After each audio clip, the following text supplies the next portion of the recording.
They were already unloading boxes into my house when I pulled into the driveway.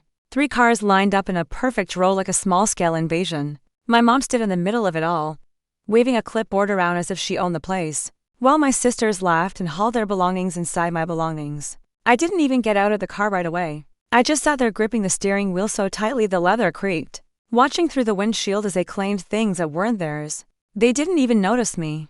They were too busy taking over.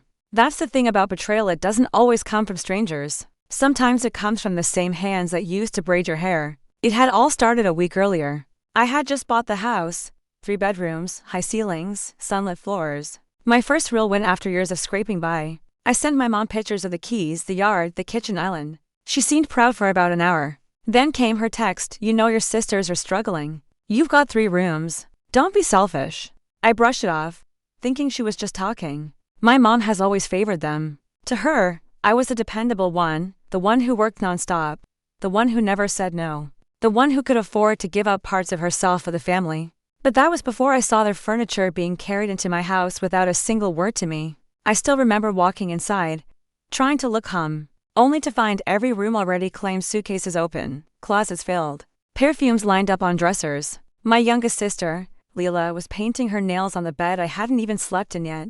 "Mom said you wouldn't mind," she said, totally casual. "Wouldn't mind?" Then my mom appeared behind her with that patronizing smile she used whenever she expected obedience. "Sweetheart," she said, "you work all day. The house would just sit empty. It's family. You should be happy to help." That word had become her favorite weapon. I didn't argue, not then. I just nodded slowly, memorizing everything, the boxes, the voices, the assumption that my silence meant agreement. They thought they had one. That night I stayed up until 3, not angry but laser-focused.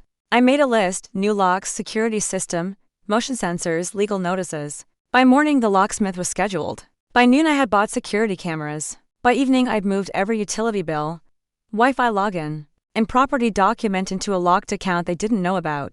I stayed silent, letting my quiet do the work. The day before their official move-in, I acted. The locksmith finished at 11.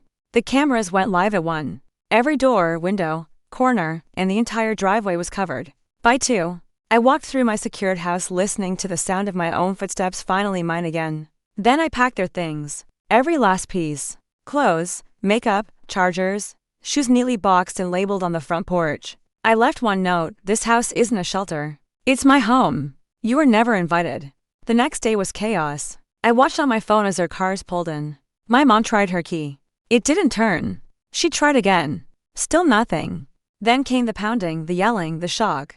I let it go on for a bit, letting the cameras record it all. Then I walked out through the side door. "Problem?" I asked, keeping my voice steady. My mom's face twisted with anger. "You changed the locks?" "Yes, this is family, right?"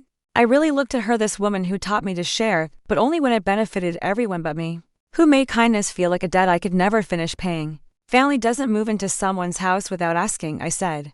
Leela folded her arms. "You're overreacting, am I?" I held up my phone and played the footage from the day before. Their boxes, their laughter. My mom giving orders like she ran the place. "You planned all this behind my back. You didn't even tell me. You just assumed I'd stay quiet. That was your mistake." My mom's lips trembled. "We just thought." "I know exactly what you thought," I cut in. "You thought I'd keep paying for everything while you lived here comfortably. But I'm done being your walking wallet." I turned toward the door. "Take your things and leave." My mom called my name, but I didn't look back. The lock clicked behind me like a period at the end of a sentence I'd been writing for years. That night, I watched the footage again, not out of spite, but for clarity. Every second reminded me that I'd finally stopped letting guilt run my life. Revenge didn't need to be loud. Sometimes it was as quiet as a new key turning in a lock.